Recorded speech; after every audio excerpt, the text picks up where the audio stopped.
What a very good start to the day for the Justin Snaith yard. He wins the first with number 13, Stop All the Clocks. Beautifully bred son of Trippy. He was drawn pretty wide, but won nevertheless. Yeah, look, I knew that we'd managed to get a gallop in. We were very fortunate. So between his last run and today's run, we managed to go to Kenilworth and get a gallop in around the turn. And I know Brett's horse from his first run to now, there's no ways that he could have got a gallop in.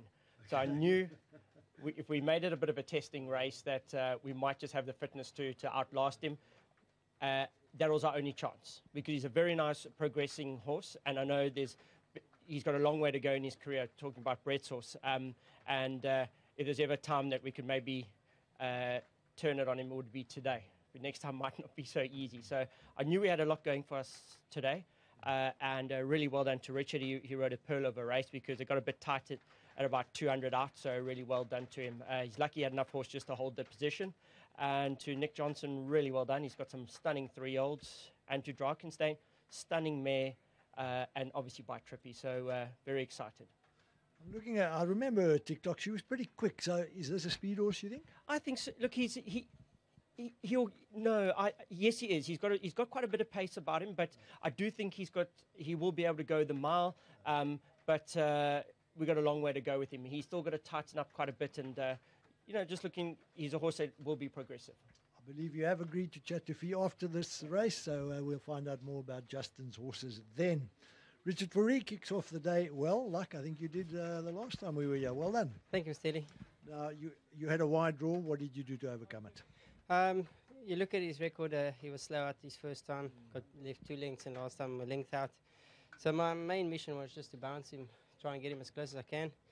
He came out on terms with the others, and then I just had to force him a little bit to move up a bit, and I managed to get around quite comfortably, and then from there ride a race. But when he was in front, he was wandering, he was waiting for company. When Cornezos joined up with me top of the straight, I thought, okay, this is fine, I need a bit of company. And then the second place horse went past me. I thought, okay, we're running a good second here. But my horse never backed down. It got tighter towards the rail. And then, I just thought that Cornezos might have run out of steam. But saying that, I don't think we'll beat that horse next time. He's a nice horse.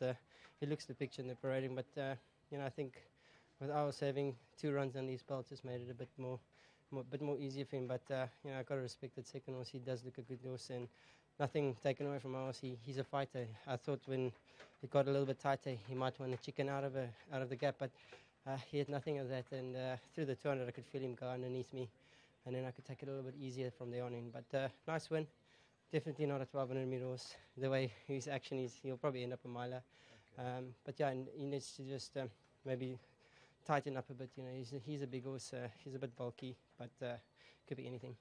Richard, finally, a word about the track. Is it getting a bit soft? Well, it's the first race. I looked at my fellow riders coming back, and they were full of mud. And I'm nice and clean being in front. But it feels okay. Obviously, I think by 2 o'clock it will stop raining. It's just been a drizzle. But Durbanville has changed over the last few years, and I don't think it will make such a big difference. Whereas before, if we had a little bit of rain, we'd have to cancel. But track's feeling nice. It's just a kick up.